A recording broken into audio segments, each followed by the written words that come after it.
corporations would be wise and smart to start looking for candidates that were a little bit on the rebellious side in life, because if that gets rechanneled and you bring that into a company, I mean, those are the people that can innovate and just disrupt.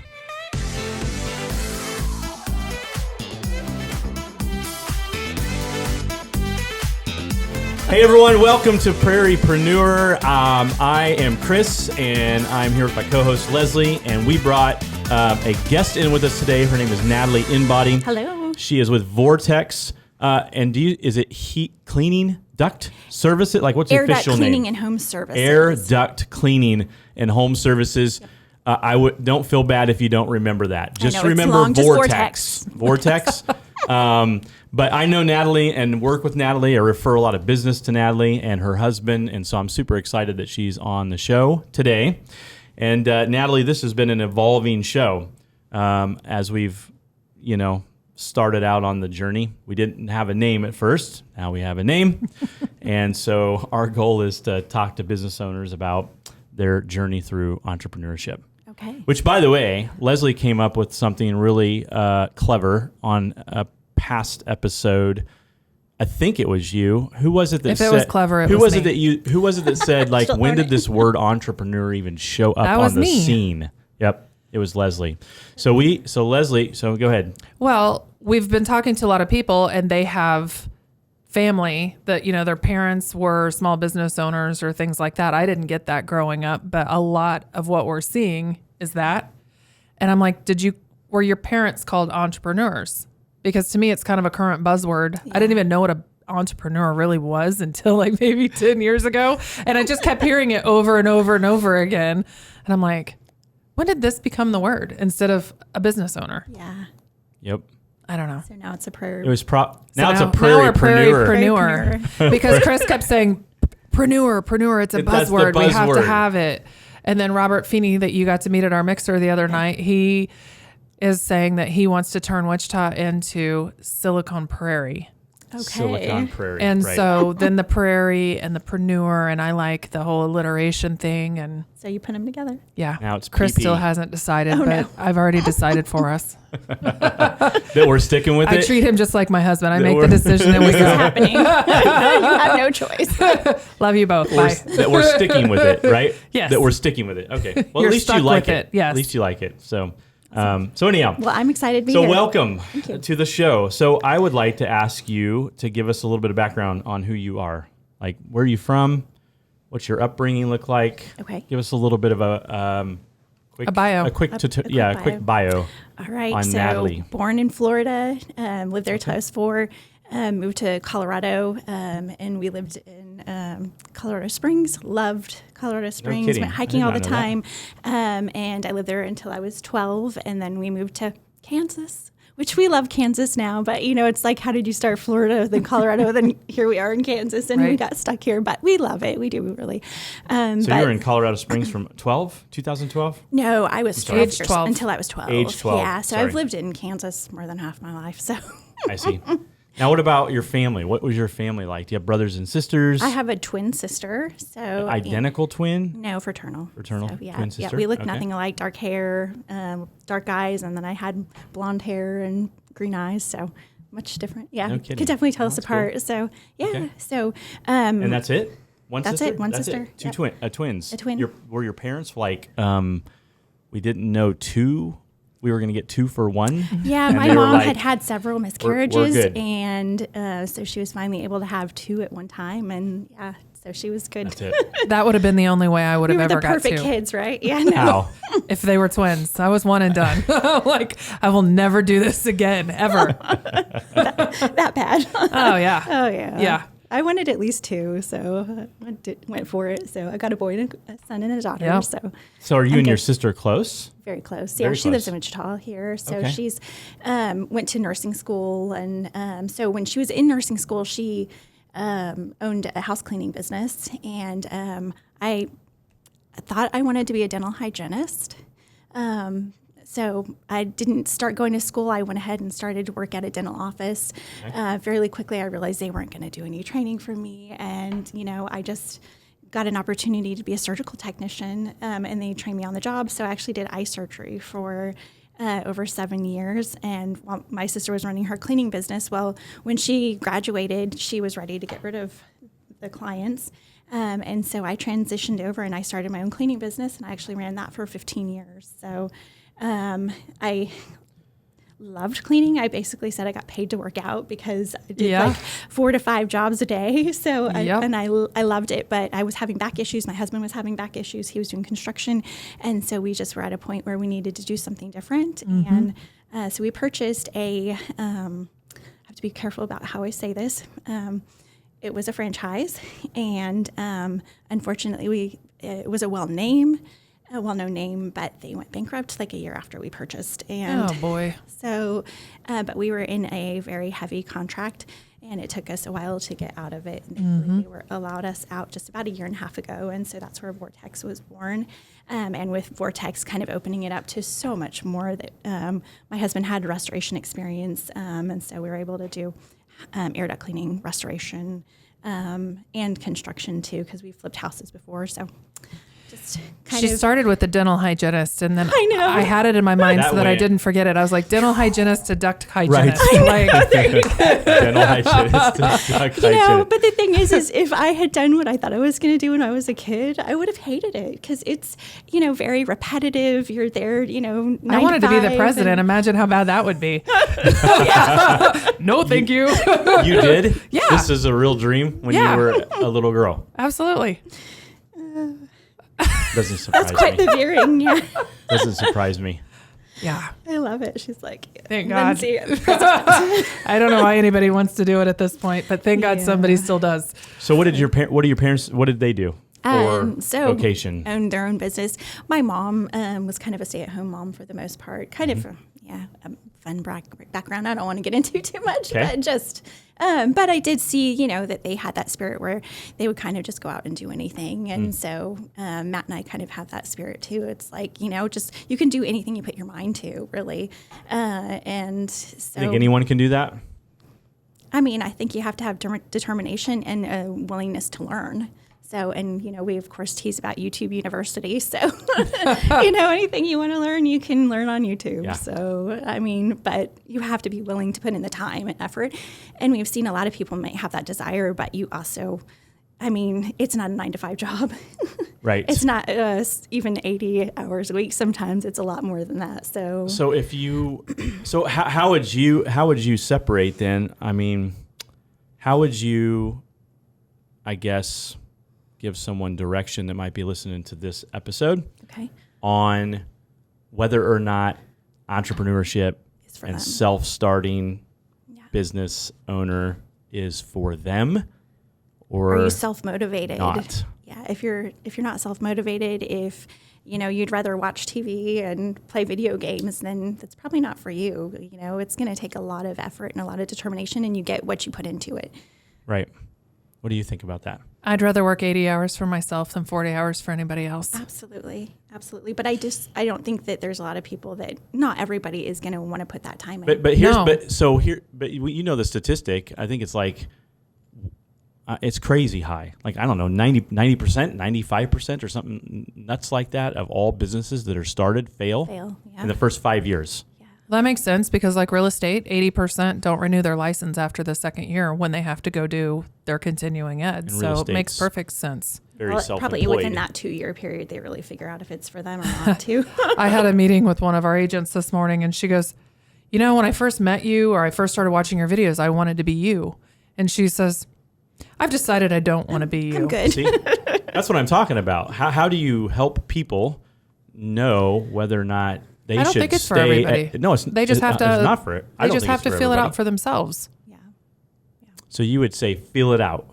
That's your Leslie advice. If you feel it's rewarding and you want to keep going and you're motivated to keep going, then that's one thing. But I think a lot of times if you don't try it, then you kick yourself in the buns that you didn't try it. I always wanted to do this. And that's what she had told me when we first met. I've always wanted to be a real estate agent. I love opening the doors and looking at houses and all the decorating. And I'm like, you think that's what this is? That's what this is? Yeah. Those are the highlights. Those are the highlights, right? You've watched too much HGTV or Selling Sunset or something. I'm like, this is a whole head game. That's what this really is. That's what I think business ownership is. I was listening to a book on audio. I can't not remember the name of it right offhand, but it was fascinating that they highlighted in a chapter that corporations would be wise and smart to start looking for candidates that were a little bit on the rebellious side in life, because if that gets rechanneled and you bring that into a company, I mean, those are the people that can innovate and just disrupt processes and change because a lot of things. Because they think differently too. I right. think a lot of it is, Mm-hmm. That's why I'm kind of a punk. So I love that part of that book, because when I heard it, I'm like, oh, That's me. So, this is my story. in one word. Oh my goodness. All right. So when you guys bought the franchise that's now Vortex, what year was that? 17. 2017. So 7 years. Okay. So did you guys run into any challenges during COVID? You know, it's kind of crazy. We were actually Or did it go the opposite direction for you? Yeah, we were busier. And I feel like since that point, and then also with our name change, like we just haven't stopped growing, really. Up. Yeah. That's amazing. Yep, absolutely. I'm sure a lot of people during COVID wanted their air ducts. Well, I feel like people were in their house. cleaned. They're like looking around. They're seeing the nasty, Right. stuff in their vents. This stuff that they didn't pay attention to before. They didn't have time. Dust on countertops that won't go away even after you dust, the day before or whatever. So, and just the people thinking about health overall, and ways to improve it and to be able to, have clean air and, just be healthier for their families. Yep. So. Did you do any commercial stuff? Oh, yeah. Because I know that they were doing a lot of that at the time of COVID. So we didn't do much of the sanitizing or that Gotcha. kind of stuff. So, but more commercial air duct cleaning. So we don't do a lot of like house cleaning. We do more air duct cleaning, dryer vents, restoration, that kind of stuff. So, but I know there was a lot of companies that did that, and they did pretty good with. Yeah. Do you think that, Natalie, your house cleaning business laid a foundation for you to launch into this new business?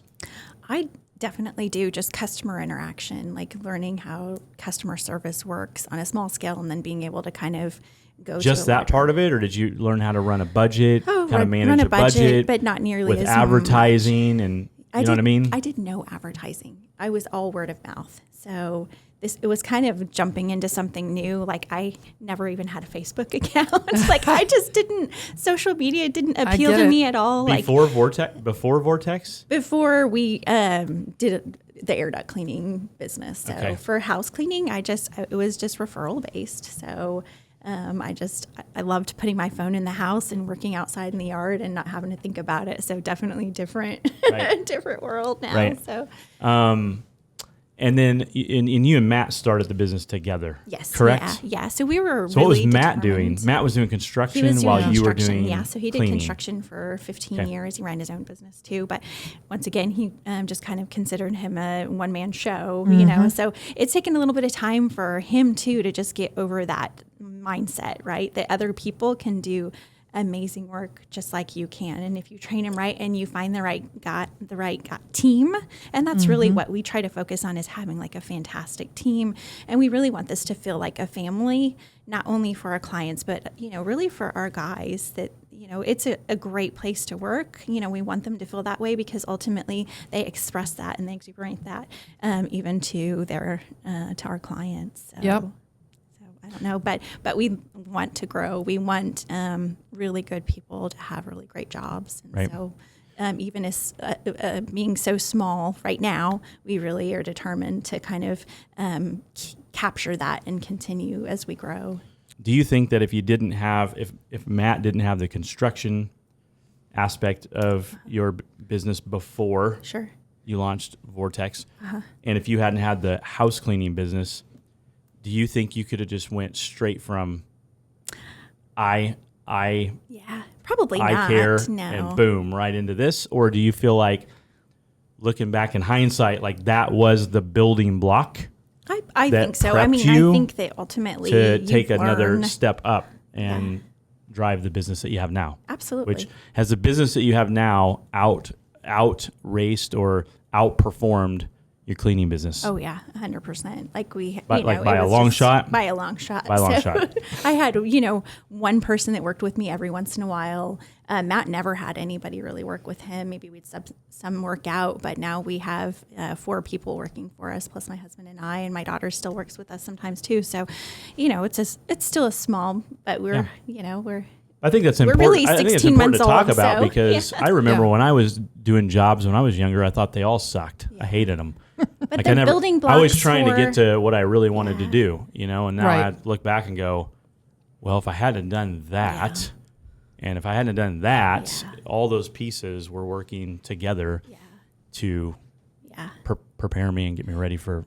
So my parents today, slowly flipped houses, they live in them. And so, I used to hate construction, Because you lived in a Is it constant because- I is it state because- lived of in it. it. Yeah. But then when Matt and I got married, we found out like 4 months after we got married that we were pregnant. And so we're like, oh, we can stay in our 1-bedroom apartment. Well, then, one little person brings a lot of stuff. And so about a month before, we were looking for longer, but we finally found a house and closed on it 2 weeks before I had my son. And so I literally, on the day I had him, I was on a scaffolding painting and, Oh my gosh. but those skills that you learn when you're younger obviously do, help you as you get older and kind of just pushed us to do more construction. And hey, you know what? We can buy a really ugly house and we can make it pretty and sell it. And, that's kind of what's helped propel our business too, just being able to kind of pay for it and kind of get it going. Right. So, just being willing to do anything.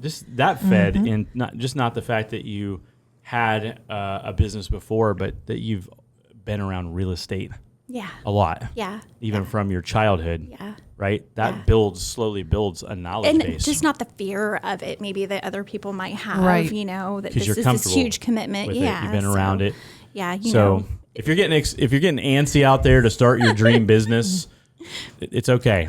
Maybe this. you are where you are for now, and maybe you'll be there for who knows, 10 years. I don't know. Glean what you can while you're there. Absolutely. Don't give up. Don't give up on your dreams. No matter where you're at, I would say. Yeah. Because I think a lot of things that you look at, and it doesn't matter what the topic is, there's still a lot of things that are similar in every industry. So even if you're not in the industry that you wanted to be in, but you're learning key components that you can take and put towards whatever industry, that's the important part. Absolutely. But it does help when you've been around it for a long time, and that knowledge base is pretty It gives you a powerful. different confidence. Yeah, absolutely. I think that's what it is confidence. So It was really funny when we started flipping houses. I had no experience in it. I had an abundance of confidence at 24. you know everything at 24. And I was watching these other 2 ladies, and it was mom and daughter, and we just followed them around everywhere. And I was trying to pull comps for them and explain to them what I thought they needed to do in order to get the top dollar. And I thought, this is cool. Chicks can do this. yeah. Oh yeah. That was my initial Absolutely. thought. Then I was like, okay, they couldn't come to closing with the cash on one of the properties that I had found for them. And so I talked my dad into it. And my dad's like, I don't know about this. And my mom and dad aren't very big risk takers. They weren't self-employed, just very by the book, black and white. And I was like, all these other people that do this stuff for a living. I mean, there's a bunch of ding-dongs out there that do things like, we're not stupid. We can figure this out. Like, we just need to try it. And it was amazing over the years to see my dad's confidence grow. Because I'm like, if they can do it, we can do it. And then finally, toward the end of us working together, he was just like, oh yeah, we can figure this out. We figured out how to do it on this. And I mean, it changes your mind a little bit just as you're doing it more and more, seeing it more and more. Yeah. You just get more Gives you used another- to it. possible, Gives you yeah. another level of confidence. Yeah. How do you balance work and life? Your family, your kids, I think that your... sometimes there just isn't a balance. We were Amen. talking about that in our business. Yeah, my doing some coaching, and sometimes you're given 90% to your business and 10% to your family. And then sometimes, you're giving 80% to your family or 90% to your family and your business.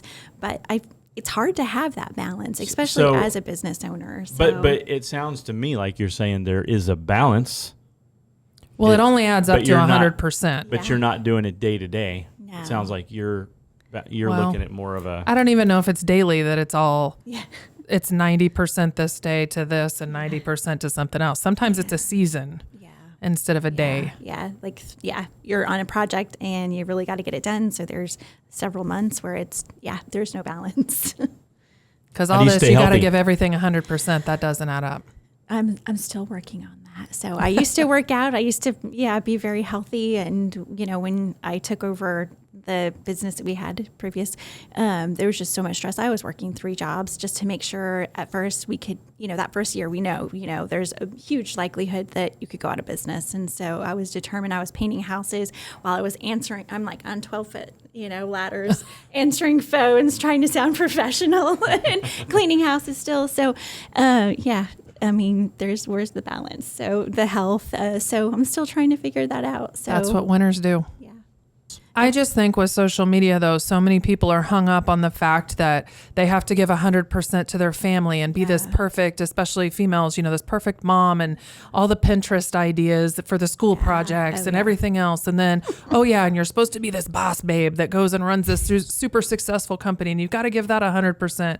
Oh, and then you've got to do everything, beauty wise and health wise and everything and give that 100%. And it's just like, that math doesn't add up. That's 300% already. And I'm sure there's some other things that need to be factored in. Your marriage, your, whatever. It's just like, you only have 100%. Absolutely. It has to balance out somewhere. Absolutely. Like when I was really healthy and I took care of myself, it was like tax season would come around and I'm already busy with work. And so, for a month or, 6 weeks, because I did my own taxes, or if I had help on the other, to file them and stuff. But I would kind of just let go and I wouldn't do all of that. Well, then, you get back into it afterwards. Sometimes that's what life takes. It's not this perfect little picture, like you said, of, okay, I'm not a scheduled person. Like you can't. Sometimes life doesn't work that way. Business doesn't work that way. Sometimes you just have to give 100% until it's not demanded of you anymore. And then you can move on and you can, give that percent somewhere else where it's needed. So kind of making up. I don't know. Yep. I agree. Okay. So if you want to get your air ducts clean, you need to contact Natalie and her husband, Matt, at Vortex or their team. And so how do they get a hold of you? 316-272-6849. Give us a call. What about Facebook? Just Vortex. We're on Facebook.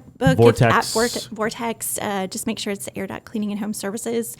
And follow us on TikTok. We're not on TikTok as much, I guess, but Facebook, definitely Instagram. Are you doing before and after videos on air ducts on TikTok? Yeah. Ooh, I got to watch this. That just sounds very satisfying. Some of them are so nasty. Stuff. My husband's been splunking in some of the vents that are big enough. Ooh. Oh, yeah. There was one. It was so bad. It was like, how are you even getting any airflow? And it was in a big commercial building. So it would make you sick. Yeah.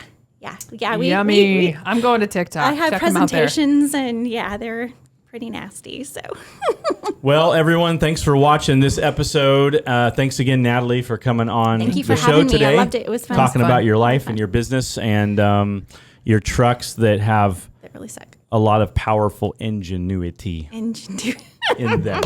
Ingenuity, yes. Right. Engineering power. See you later. Bye. Bye. Thank you. Have fun. Have a great day.